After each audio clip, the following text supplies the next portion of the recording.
first thing I want to do is I want to thank Colin Allwater.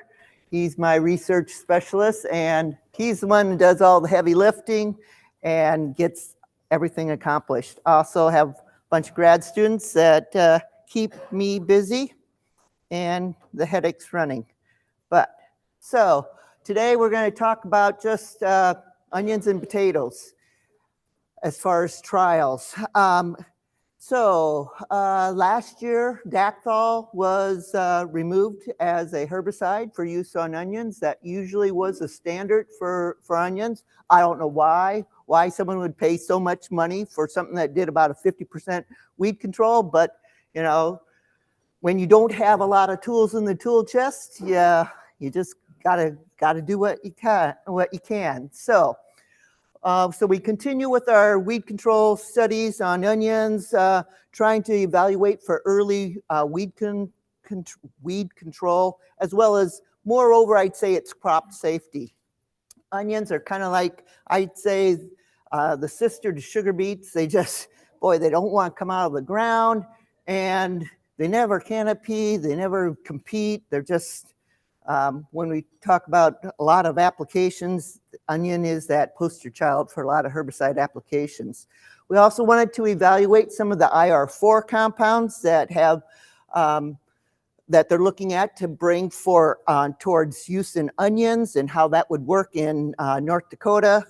And lastly, we're collaborating with 3 universities, Oregon State, Washington State, and New Mexico, on optogen applications in onion on mineral soils. So before the label came out, we had looked at optogen on mineral soils, and boy, we could really smoke some onions. So now we're looking at it on more of a post-emergence application. And last year, that was our, after weed free, that was our top treatment. So we wanted to continue with that. Of course, what we're trying to do is get that season-long weed control. Now, don't be overwhelmed. I'm not going to go through all of these. I just wanted to go and first talk about application timings. You can see that we have quite a few application timings, not near as much as Bernie Zanstra at Michigan State when he was there. For him to go, and his recommendation for season-long weed control was 10 applications a year. I think we're down to 4 and maybe 5 at the most. So cut it in half and doing quite well. But you can see all the way from pre to those post-emergence. And we're really focusing on that delayed pre-emergence with Prowl H2O because that is not on the label. It only has a post-emergence when the onion are in 2-leaf stage. Some of the IR4 ones was Stinger. You can see treatment number 5, Basagran, treatment number 6. I highlighted our weed-free. We don't put a non-weeded one in there. First of all, who wants to just have a huge pile of weeds growing and onions that look like they could be used next year for bulbs or little sets? So we keep oaks a little bit happier with us by not having that not weeded control. Our other IR4 ones was the Zidua and the Sonaland, and then I highlighted the last 3 were the optogen ones. Okay, so picture always is 1,000 words. You can see the first set of treatments. Looks pretty good. What's happening in treatment number 5? Why would you see, it looks like pigweed, Stinger. It doesn't do that. So here at Oaks, our main broadleaves are pigweed and lamb's quarter. So not surprising why we see a lot of pigweeds there. I think I jumped and I got those. I'll go back to that. Again, not looking too bad. Number 16 was one of our combinations. You might see in 15, you got a little bit of curly cueing with the leaves. A lot of times with the goaltender, if you just don't have a really nice, warm, sunny day, you might get a little more injury with goaltender. Oops, I was supposed to then go back. And here's our last ones. You can see 22, 23, and 24. If I was an onion grower, I wouldn't be too happy. So we went from best or second best to worst. Again, we are attributing that to the application timing. It was a cooler period of time. You know, we had a really, really, really long, cool spring, summer. And when that was applied, probably didn't get the kind of cuticle formation that we needed to not have that kind of injury. So looking at now our results, yeah, we got a long way to go yet. Our best treatment, hand weeded. It was the only treatment that we had any colossal size onions. And for an onion grower, if you don't get the colossal blooming onion, you don't get your top price. Of course, you saw the pictures, so you can understand why those oxygen yields were right down there in the toilet. If we looked at the next highest ones, and again, I'm looking for consistency, so everything I have highlighted in the yellow were the next ones. Ooh, I'm better off this way.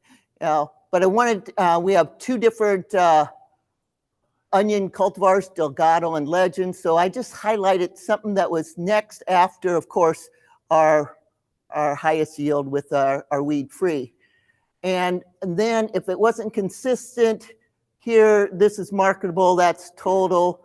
And then for the two cultivars, it didn't get highlighted. So our next highest treatments were treatment number 2, treatment number 10, and treatment number 11. But you can see, as I put here, percent of our hand weeded, we lost 30% in comparison to the hand weeded.